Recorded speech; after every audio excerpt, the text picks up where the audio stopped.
How is everything going right now with everything that is going on around the world? It's like everything is crashing around us, and we're just trying to figure out a way to add value to society, without messing anything up. How is it going? It's going okay. I mean, I always say it depends on the day that you ask me because it's such an emotional roller coaster. Some days I'm great, some days I'm not, and I'm able to recognize that and do whatever I need to do to put myself in a more like healthier position to be able to navigate. The pandemic wise, from a professional standpoint, I've been very fortunate. I still have my job and, everything was stayed intact there. So I was able to, my job is not place dependent. So I'm able to, I went and spend some time with my family for an extended period of time. And now I'm back in Chicago and was able to still do my job, add value where I could. So I find that alone right there is just, very blessed to be able to keep my job and keep the health Definitely. and benefits, health insurance, and all of that. So that's one piece of it. Of course, we have all the racial uprising and Black Lives Matter and all that that's happening in our society, and that's just an emotional roller coaster. Depending on your life experiences is and kind of your learnings and socialization in this world. So I feel like it was like the perfect storm. You had the pandemic where everybody's kind of hugged up at home, and then you have the uprising happening. And yeah, no, I had some really tough days. Um, Yeah. just trying to navigate because it was a lot. It was exposing a lot of stuff that you already knew, but then people that may not have understood. It was like the raised level of consciousness of our society was like really exhausting, Yes. and Yes. it just took you for an emotional roller coaster. So I was fortunate. I was with my family during the beginning of it and a lot when it was really moving at a very fast pace. And I think that really made a big difference was being with with my mom and dad. I think I'd been all right, but I think I would have probably maybe had a little more challenging time if I was, still alone in Chicago in my own place. So it kind of worked out really, really nicely. I feel like the things that happened this year is something that many of us young people never experienced before. This is our first time having a pandemic and many of these things, right? And I feel like this year has forced many of us to just take a step back and really figure out what's really important to us, what we care about, what's our vision, and especially one of the two biggest deaths that we've seen recently, like the Kobe Bryant and Chadwick Boseman. It's like no matter how much you have to live, how many years you have to live, it's like if you really live it to the fullest, you focus on building your legacy, you will never be forgotten. Those years gonna be enough. Yeah, no, I agree. It's interesting. Like, of course, Kobe and Chadwick, obviously, just in general, were big losses. But I can speak specifically to like the Black community. Like, those were two, professionals in their own right.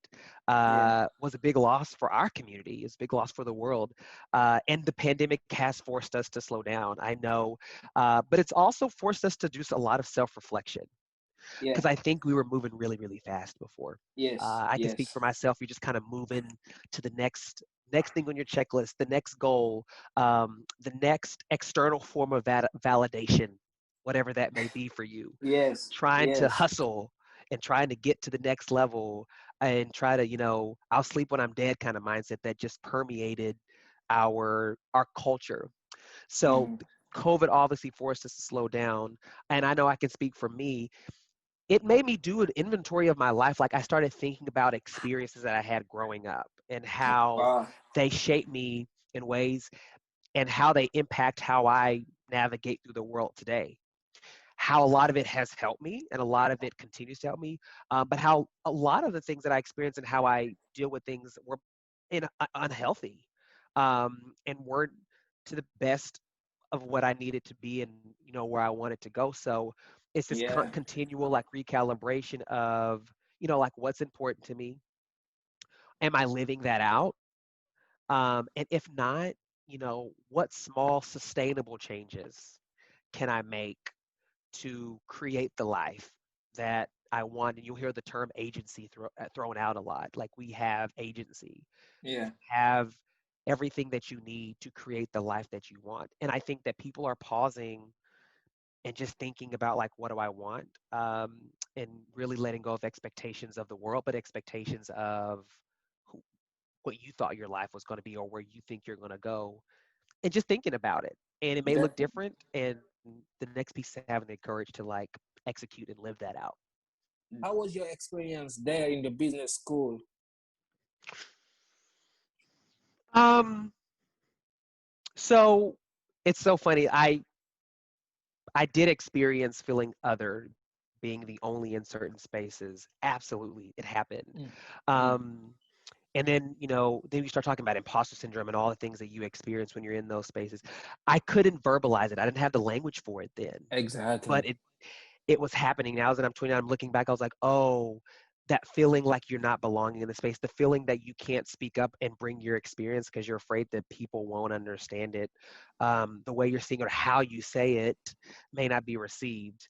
And I remember almost policing myself a lot in certain spaces and almost shrinking myself a bit because I didn't want to stand out more than I already felt that I did stand out, Wow. because I very much identify as a black man. That is, from an identity standpoint, that's high up there because I know my black skin, that means something, and you're moving in our very racialized society for sure. And I learned that very early on in my life. So I can sense it. Like I feel like my heart actually starts racing. I get really warm, and I get that feeling that I remember having a lot in certain classes, in certain conversations, and certain experiences and organizations at UT. I couldn't verbalize it. That's the thing. Exactly. Yeah. But it definitely happened.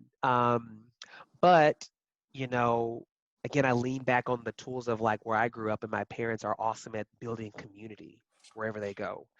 And I did that at UT. I Yeah. found my community that I didn't have that feeling.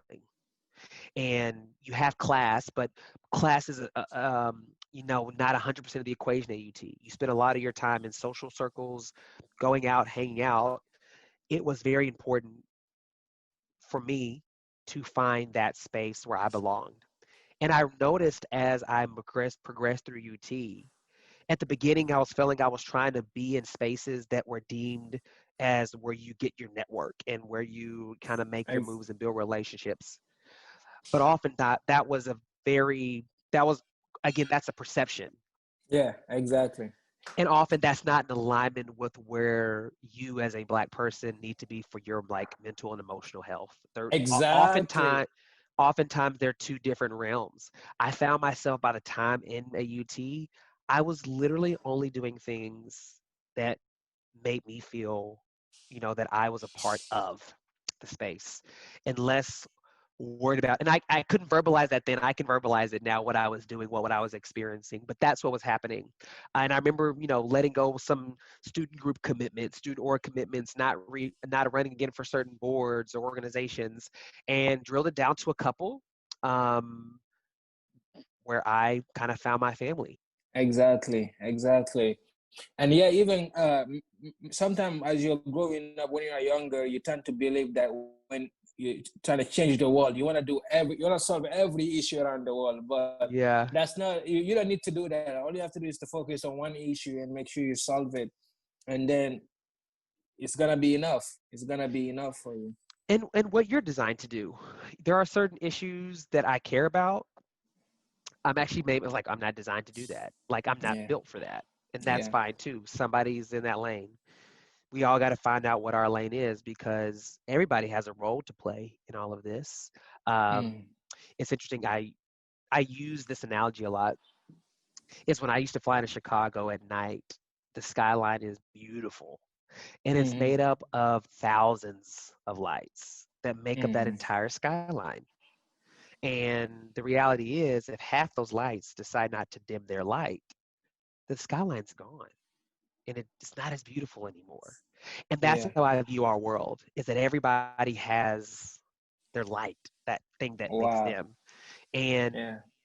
if everybody did the work, and I say that privilege too, because it's a privilege to be able to sit down and think about your purpose and stuff like that when people are literally like trying to find a job and trying to like survive. So Mm-hmm. I hold space for the people that are just trying to make it. So I know I speak from a very privileged position that I can pause and think about my purpose and my Yeah. lane and my light. Like, I think those are very Maslow's hierarchy of needs. That's very up there in the self-actualization space.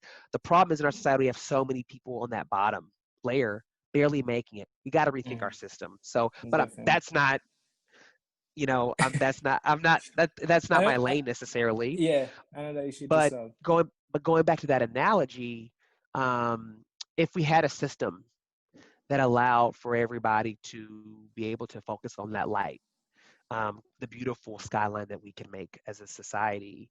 But unfortunately, because of a lot of systems, live in a society and systems that everybody can, it's hard for people to get to that level. And Definitely. I think that's where we problem. But it's very complex. It's rooted in sexism, racism, all the isms in the world, and because of all the isms, we can't. It's hard. It's hard to get there.